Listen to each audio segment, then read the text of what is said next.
Assalamu alaikum viewers. I am your host Hira Ashraf and welcome to my channel Psychology in Easy Way. आज psychology in easy way में हम 50 psychology के most important MCQs पढ़ेंगे।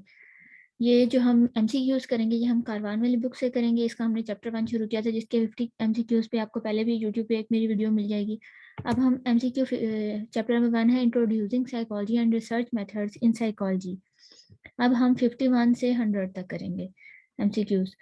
और ये जो first chapter है कारवान वाली बुक का ये बहुत इंपॉर्टेंट चैप्टर है क्योंकि इसमें हिस्ट्री से भी रिलेटेड है और साइकोलॉजी के मुख्तलिफ कॉन्सेप्ट से और स्कूल्स ऑफ साइकोलॉजी से रिलेटेड काफ़ी क्वेश्चन है। तो फिर ये काफ़ी इंपॉर्टेंट चैप्टर है। इसके 50 हमने कर लिए थे, अब 51 पे चले जाते हैं। ये है 51 MCQ. 51 MCQ the child as a tabula rasa. Tabula rasa कहते हैं ब्लैंक स्लेट। ब्लैंक स्लेट भी इस अगर इसकी जगह ब्लैंक स्लेट का लफ्ज आ जाए जब भी यही मतलब है। Child as a tabula rasa was first introduced by, ये वाला कॉन्सेप्ट किसने दिया था सबसे पहले? ये जॉन लॉक ने दिया था ये वाला कॉन्सेप्ट। और इसका मतलब क्या होता है? टेबुलर रासा का मतलब होता है ब्लैंक स्लेट के मतलब बच्चे जब भी पैदा होते हैं तो वो ब्लैंक स्लेट की तरह होते हैं और बाद में एक्सपीरियंसेस से वो सीखते हैं। ये कॉन्सेप्ट दिया है जॉन लॉक ने। अब बिलीव सेकंड है belief in the id would be dash view. मतलब कोई भी चीज़ अगर किसी चीज़ का स्ट्रक्चर हो तो वो स्ट्रक्चरलिस्ट व्यू होता है और किसी चीज़ का फंक्शन हो तो वो functionalist. Belief in the id मतलब इड बिलीव करना कि इड होती है। ये कौन सा व्यू होगा? Structuralist. Whereas recording the frequency of act of aggression. Aggression मतलब किस तरह से हो रही है उसकी फ्रीक्वेंसी क्या है। तो ये फंक्शनलिस्ट व्यू है। फंक्शनलिस्ट में क्या होता है कि कोई भी काम हो कैसे रहा है।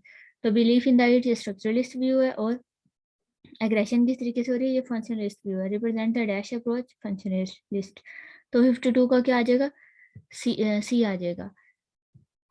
कि सबसे पहले इसमें है कि बिलीफ इन द इट ये स्ट्रक्चर को शो कर रहा है और उसके बाद फंक्शन को शो कर रहा है कि एग्रेशन कैसे होती है, एग्रेशन की फ्रीक्वेंसी क्या है, recording the frequency of aggression. अब थर्ड है a psychologist who study the variable that contribute to effective reading skill। किसी कोई भी हमने चेंज लाना हो, कुछ भी बेहतरी लानी हो तो ऐसे साइकोलॉजिस्ट क्या psychologist who study the variables that contribute to effective reading skill is a dash psychologist. एक साइकोलॉजिस्ट जो कि रीडिंग स्किल को एनहांस करने के लिए काम कर रहा है। तो वो कौन सा साइकोलॉजिस्ट होगा? अप्लाइड साइकोलॉजिस्ट होगा। अप्लाइड साइकोलॉजिस्ट होते हैं जो मुख्तलिफ प्रिंसिपल्स को अप्लाई करते हैं ज़्यादा बेहतरी लाने के लिए, चेंज लाने के लिए, ज़्यादा टेक्निक्स वगैरह डेवलप करने के लिए।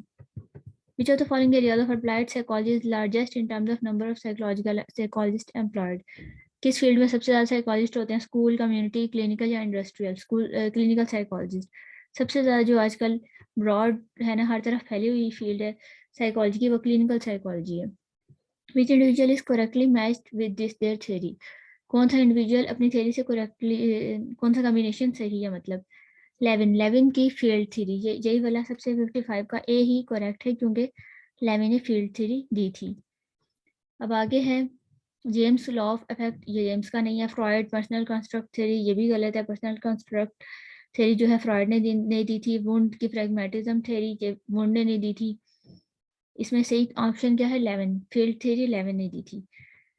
अब आगे है 56 MCQ. Everything under the control of the researcher is known as a dash variable. जो दो वेरिएबल होते हैं इंडिपेंडेंट वेरिएबल और डिपेंडेंट, जिस पर रिसर्चर का कंट्रोल होता है वो होता है इंडिपेंडेंट वेरिएबल। ये लाइन रिपीट हुई भी है। Everything under the control of researcher वो इंडिपेंडेंट वेरिएबल होता है and the behaviour of the subject, behaviour of subject क्या होता है? वो डिपेंडेंट वेरिएबल होता है। और हम इंडिपेंडेंट वेरिएबल का इफेक्ट देखते हैं किसी भी चीज़ के बिहेवियर पर। तो फर्स्ट ब्लैक में आता है इंडिपेंडेंट और सेकंड में आता है डिपेंडेंट। डी ठीक है, इसमें 56 में डी ऑप्शन सही है। The ability to move object with mental concentration, mental concentration से चीज़ों को मूव करने कहते हैं साइकोकाइनेसिस। क्लैरियोवॉयंस गलत, काइनेस्थेसिस ये भी गलत है, प्रीकॉग्निशन भी गलत है, साइकोकाइनेसिस। साइकोकाइनेसिस का मतलब होता है अपनी कंसंट्रेशन के थ्रू किसी भी चीज़ को मूव कर लेना। That's a technique that allow the most control of variable, ऐसी टेक्निक जिसमें वेरिएबल्स को बहुत ज़्यादा वेरिएबल पर कंट्रोल होता है। सबसे ज़्यादा कंट्रोल किस में होता है? सर्वे में नहीं होता। नेचुरलिस्टिक ऑब्जर्वेशन जो होती है नेचुरल एनवायरनमेंट में उसमें भी नहीं होता। केस स्टडी में भी हम किसी इंडिविजुअल को कंट्रोल नहीं कर सकते। फॉर्मल एक्सपेरिमेंट या लेबोरेटरी एक्सपेरिमेंट जो होते हैं उनमें सबसे ज़्यादा रिसर्चर का कंट्रोल होता है। Each of the following is an authentic speciality of APA American Psychiatric Association except. American Psychiatric Association मतलब क्या क्या सारे काम करती है सिवाय कौन सा है जो नहीं करती? अच्छा, इंडस्ट्रियल एंड ऑर्गेनाइजेशनल साइकोलॉजी में भी काम करती है, मेंटल रिटार्डेशन पे भी, टेस्ट एंड मेजरमेंट पे भी। एस्ट्रोलॉजिकल साइकोलॉजी पे काम नहीं करती। एस्ट्रोलॉजिकल साइकोलॉजी होती है स्टार्स की स्टडी को, स्टार से रिलेटेड स्टडी को, तो एपीए का ये काम नहीं होता। Which are the following famous person observe behaviour. Observable behaviour का कॉन्सेप्ट जो है वो बिहेवियरिज्म का जो स्कूल है उससे रिलेटेड है, और वो दिया था जेबी वॉटसन ने। तो ये है जॉन बी वॉटसन का कॉन्सेप्ट है ऑब्जर्वेबल बिहेवियर। इन्होंने कहा था कि मतलब जो भी सब कुछ होता है ना, जो भी साइकोलॉजी होती है वो क्या होती है, ऑब्जर्वेबल बिहेवियर होता है। जो इंसान का बिहेवियर ऑब्जर्व किया जा सकता है उसी से इंसान की पर्सनैलिटी का पता चलता है। फ्रॉइड का भी कॉन्सेप्ट नहीं है ये, कार्ल रॉजर का भी नहीं है, और हैरी स्टैक्स सुलिवान का भी नहीं है। अब आगे MCQ 61 है, driver attention is a function of car radio sound. मतलब जो ड्राइवर अटेंशन है वो डिपेंड करती है कार रेडियो साउंड पे, कोई कार की रेडियो के जो साउंड है। तो इस फेज में in is a phase in which the driver attention, इसमें क्या होगा, डिपेंडेंट वेरिएबल है। जो ड्राइवर अटेंशन डिपेंडेंट वेरिएबल है जो कि साउंड पे डिपेंड करती है। तो ड्राइवर अटेंशन क्या है, डिपेंडेंट वेरिएबल है, और कार की साउंड इंडिपेंडेंट वेरिएबल है। तो ये सी ऑप्शन सही है इसमें। The structuralist school of psychology viewed consciousness, structuralist के हिसाब से कॉन्शियसनेस क्या होती है, डिवाइडेड इनटू 3 सेपरेट लेयर्स, ये गलत है इसका। A flow of ideas without clear boundaries, ये भी गलत है। कलेक्टिव यूनिट होता है पास डाउन जेनेटिकली, ये भी गलत है। A set of discrete sensations, मतलब कॉन्शियसनेस क्या होती है कि इंसान की बहुत सारी सेंसेशंस होती हैं जो इंसान फील कर रहा होता है, सेंस कर रहा होता है, उन सबको मिला के इंसान का कॉन्शियस बनता है। A double blind experiment is use to minimise. Double blind experiment में क्या होता है कि सब्जेक्ट और एक्सपेरिमेंटर दोनों को ये बात नहीं पता होती जैसे तो कि ये जिस जो सब्जेक्ट है उसको एक्सपेरिमेंटल ग्रुप में रखा गया या कंट्रोल ग्रुप में रखा गया। तो फिर डबल ब्लाइंड एक्सपेरिमेंट खासतौर पर यूज होता है एक्सपेरिमेंटल बाइस को कंट्रोल करने के लिए। तो इसमें क्या होता है, एक्सपेरिमेंटर को भी ये चीज़ नहीं पता होती कि सब्जेक्ट को कौन से ग्रुप में रखा गया है। Cohort effect, hello effect, reactance, इसमें बाकी सारे ऑप्शन गलत है, इसमें आता है एक्सपेरिमेंटल बाइस। अब्राहम मैज्लो जो है ह्यूमनिस्टिक अप्रोच से रिलेटेड है। For our of the humanistic movement in psychology, creator of cognitive behaviour therapy, ये भी गलत है। सीबीटी इन्होंने नहीं बनाई थी बल्कि एरन ब्लैक ने बनाई थी। क्लाइंट सेंटर थेरेपी किसने बनाई थी, client centre therapy Carl Roger ने बनाई थी। ऑब्जेक्ट रिलेशन थ्योरी भी और किसी और ने बनाई थी। ह्यूमनिस्टिक मूवमेंट किसने शुरू की थी, अब्राहम मैज्लो। अब्राहम मैज्लो का नाम जो है वो ह्यूमनिस्टिक अप्रोच से रिलेटेड है। If we want to test our prediction that students who underline chapters as they retain the information better than those who do not, we would first have to state this prediction, that is सबसे अगर हमने मतलब check करना है कि students जो है वो जो अंडरलाइन करते हैं पढ़ते वक्त तो वो ज़्यादा सीखते हैं कि नहीं, ये चीज़ हमने करनी है। तो सबसे पहले हम इसको स्टेट करेंगे, एक स्टेटमेंट बनाएंगे। उस स्टेटमेंट को हम क्या कहेंगे, हाइपोथेसिस कहेंगे। एक्सपेरिमेंट भी नहीं कहेंगे, थ्योरी भी नहीं, हंच भी नहीं, हाइपोथेसिस कहेंगे। We would first have to state this prediction, ये जो prediction है इसको हम एक स्टेटमेंट बनाएंगे, इसको स्टेट करेंगे और स्टेटमेंट को हाइपोथेसिस कहेंगे। अगला MCQ number 66, most important MCQ of psychology. 4 main goals of psychological research. Psychological research जो हम करते हैं उसके 4 मेन गोल्स क्या होते हैं। इसमें ए आता है डिस्क्रिप्शन, एक्सपेरिमेंटेशन, प्रोडिक्शन और कंट्रोल। यही वाला ऑप्शन सही है। डिस्क्राइब करना, एक्सपेरिमेंट करना, प्रिडिक्ट करते हैं जो हाइपोथेसिस वगैरह होती है, और कंट्रोल भी होता है। साइकोलॉजिकल रिसर्च के 4 मेन गोल्स। आगे डिस्क्रिप्शन, एक्सप्लेनेशन, असेसमेंट, मैनिपुलेशन, ये भी गलत है। 3rd 4 सारे गलत है, इसमें फर्स्ट ऑप्शन ही ठीक है।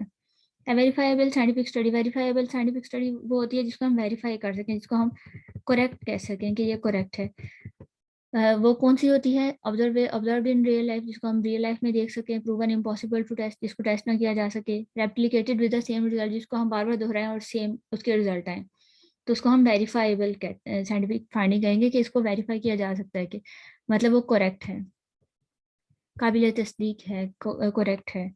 इंडिपेंडेंट वेरिएबल कौन सा होता है, जिसको हम मैनिपुलेट करते हैं।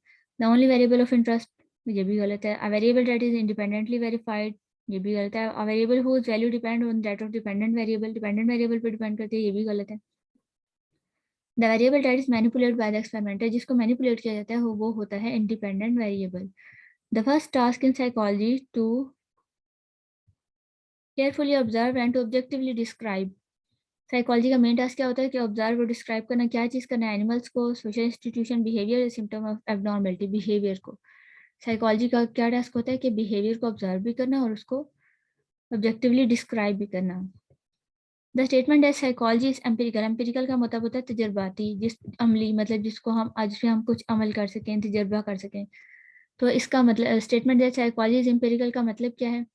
Psychology is different from other sciences, ये नहीं है। इसका मतलब the method of psychology are based on controlled experiment and on observation made with great precision and objectivity. की मतलब साइकोलॉजी के जो मेथड्स हैं वो एक्सपेरिमेंट और ऑब्जर्वेशन पे बेस करते हैं, मतलब उसमें तजर्बे वगैरह किए जाते हैं, एक्सपेरिमेंट्स किए जाते हैं और ऑब्जर्वेशन किए जाते हैं। ये चीज़ इसमें ठीक आती है option. Scientific psychology originated in Greek and Roman ages, ये भी एम्पिरिकल का मतलब नहीं आता। Psychological principles are based on consensus of scientist, ये भी गलत है। एम्पिरिकल का मतलब होता है तजर्बाती, मतलब हम जो साइकोलॉजी है उसके अंदर हम ऑब्जर्व करते हैं चीज़ों को ऑब्जेक्टिवली और एक्सपेरिमेंट्स भी करते हैं। अब आगे हम चलते हैं अगले एमसीक्यू की तरफ। In psychology case studies, case study क्या होती है? किसी भी इंसान को डिटेल में स्टडी करना। ड्रॉ कंक्लूजन, केस स्टडी किस लिए यूज होती है? Draw conclusion about individual behaviour on the basis of group finding, group में फाइंडिंग नहीं होती। केस स्टडी में क्या करते हैं? हम एक इंडिविजुअल को स्टडी करते हैं। तो पहला वाला गलत हो गया। Draw general conclusion about behaviour of the client, assess heritability of individual, show importance of case studies में आता है B. Draw general conclusion about behaviour of a client, किसी खास क्लाइंट, एक क्लाइंट से रिलेटेड उसके बिहेवियर को पूरा स्टडी करना। Structuralism and functionalism are similar in that both, structuralism और फंक्शनलिज्म स्कूल ऑफ साइकोलॉजी जो है ये कॉन्शियसनेस से रिलेटेड है, कॉन्शियसनेस को स्टडी करते हैं। तो क्या आता है? Emphasise the analysis of mental structure, emphasise the fluid personal nature of consciousness, regard psychology as a science of conscious experience. Psychology, according to structuralism or functionalism, psychology is a science of conscious experience or consciousness. Emphasize the behavior of observation of behavior rather than consciousness, ये भी गलत है।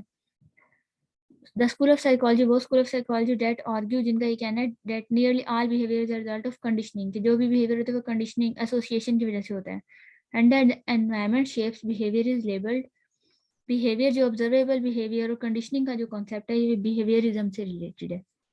Behaviourism school of thought जो है से related है। अब इसमें दो आए हैं, बिहेवियरिज्म टीचनर, बिहेवियरिज्म टीचनर जो कनेक्शन ही गलत है क्योंकि टीचनर जो है फंक्शनलिज्म से ताल्लुक रखते हैं, तो बिहेवियरिज्म वॉटसन सही है। बिहेवियरिज्म स्कूल ऑफ जो थॉट है इनका ये कहना है कि सारा बिहेवियर कंडीशनिंग से सीखा जाता है, एसोसिएशन से, मतलब इंसान चीज़ों को एसोसिएट करके चीज़ों के कनेक्शंस बना के बिहेवियर को भी सीखता है, और ये कॉन्सेप्ट दिया था वॉटसन ने।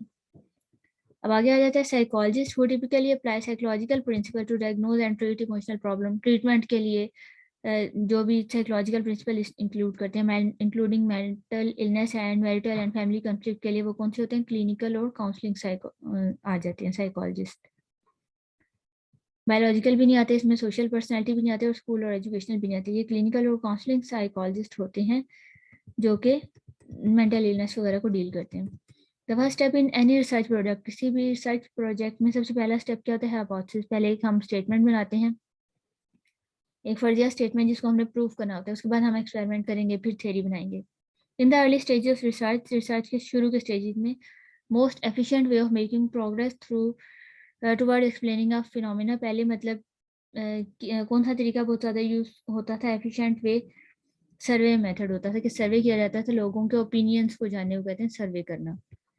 The most efficient way of making progress toward explaining phenomena, किसी भी फिनोमिना को एक्सप्लेन करने के लिए क्या चीज़ यूज की जाती है? Survey method.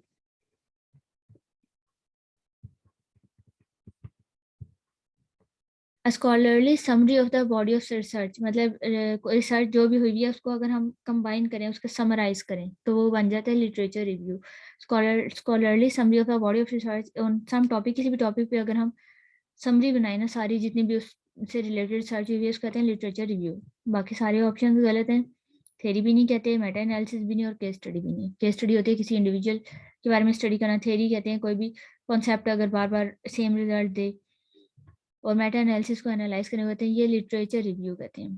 Principal governing the ethical treatment of human participants in research, ये एक असूल होता है, मतलब रिसर्च जब हम करें तो कि जो ह्यूमन पार्टिसिपेंट्स हैं उनके साथ एथिक्स से मतलब अच्छे तरीके से पेश आ जाए। एसेंशियली स्टेट दैट, इसके अकॉर्डिंग क्या है कि hazards anticipated in the research, मतलब हैजर्ड्स कहते हैं नुकसान जो भी रिसर्च में हैं, should not be greater than those encountered in daily activities, मतलब वो ज़्यादा नहीं होने चाहिए, या तो या तो ना हो, मतलब खतरा कम से कम हो किसी रिसर्च में, और अगर हो भी तो मिनिमल हो, कम से कम खतरा हो। और इसको ये एक एथिकल प्रिंसिपल होता है, और इसको कहते हैं, ये इस प्रिंसिपल को क्या कहते हैं आसान अल्फाज में, मिनिमल रिस्क। बाकी है इन्फॉर्म्ड कंसेंट, ये भी नहीं है। राइट टू प्राइवेसी, ये भी नहीं है। इन्फॉर्म्ड पार्टिसिपेंट्स, ये भी नहीं है। मिनिमल रिस्क के मतलब जो भी हैजर्ड्स हो जो किसी रिसर्च में, वो कम से कम होने चाहिए। SR psychology, stimulus response psychology जी is an approach associated with a perspective. कौन से पर्सपेक्टिव से रिलेटेड है? बिहेवियरल से। स्टिमुलस और रिस्पॉन्स बिहेवियरल से है, कॉग्निटिव से भी नहीं है, साइकोएनालिसिस और सब्जेक्टिव बाकियों से नहीं है।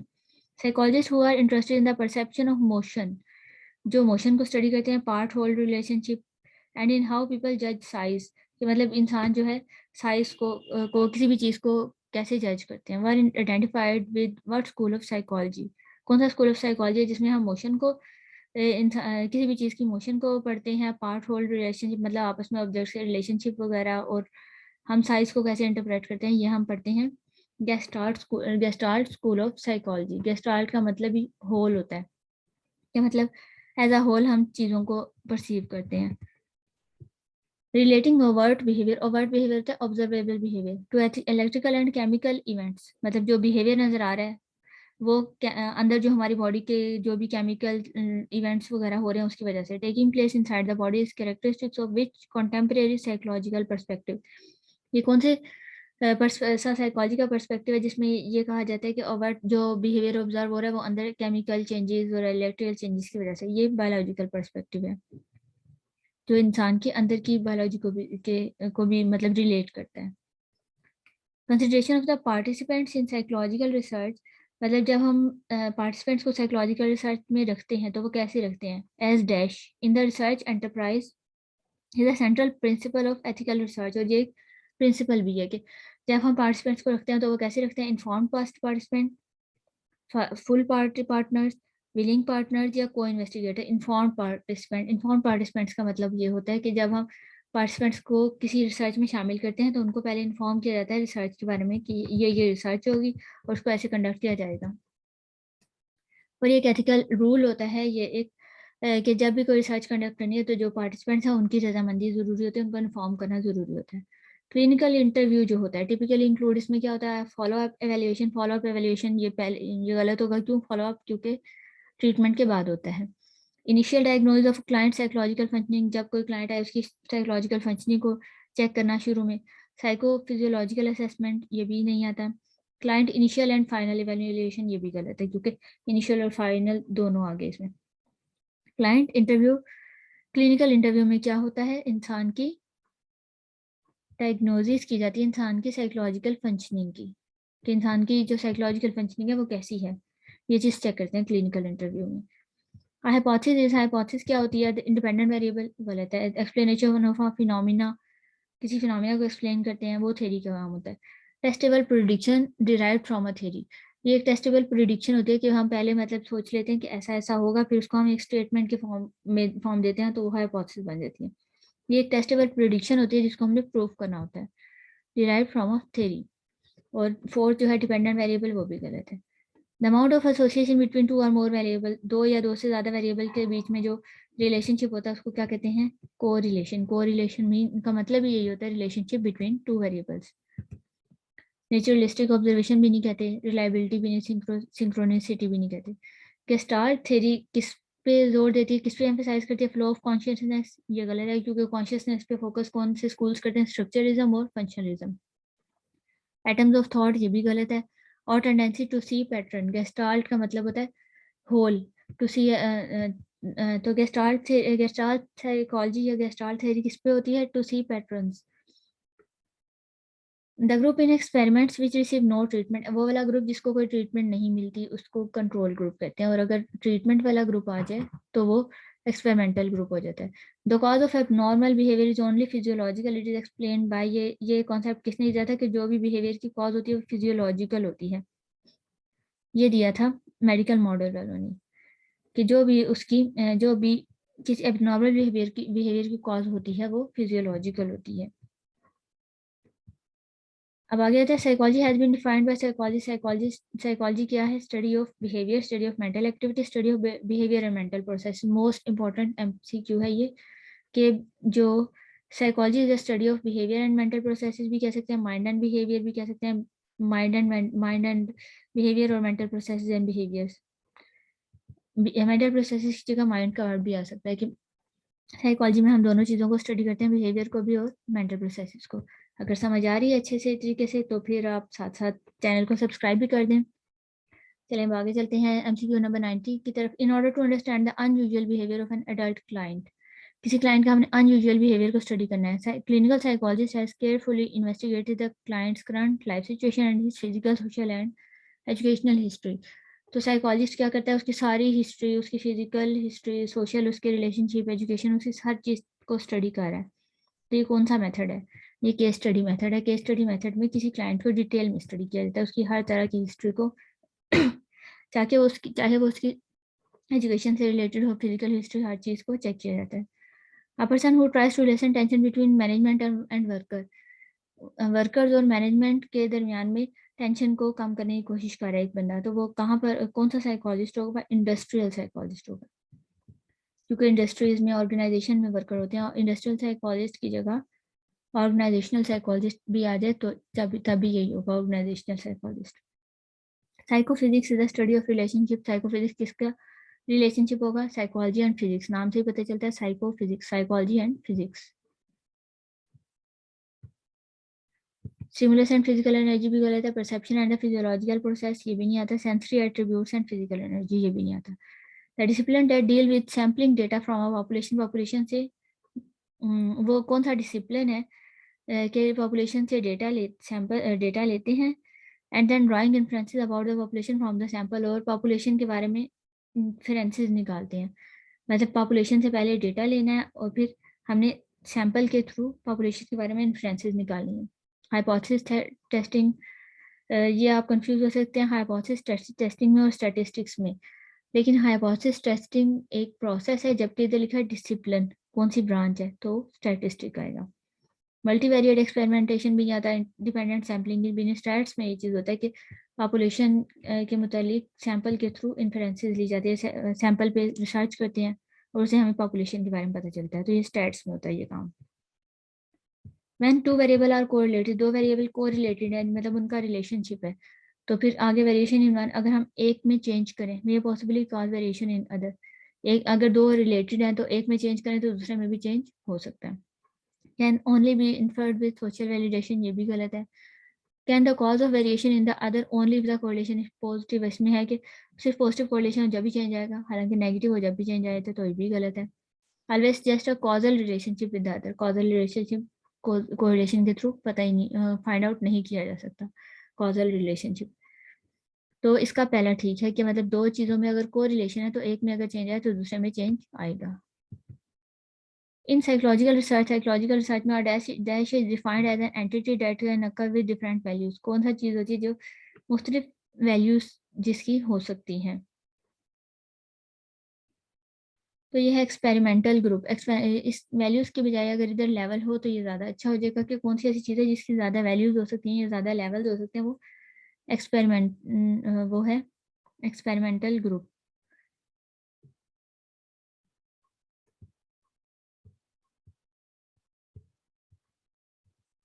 अब नेक्स्ट है 96, the ability to exercise precise control over a variable in which distinguishes the dash method from other method of scientific observation. कौन सा मेथड है the ability to exercise precise control जिसमें कंट्रोल होता है वेरिएबल पे?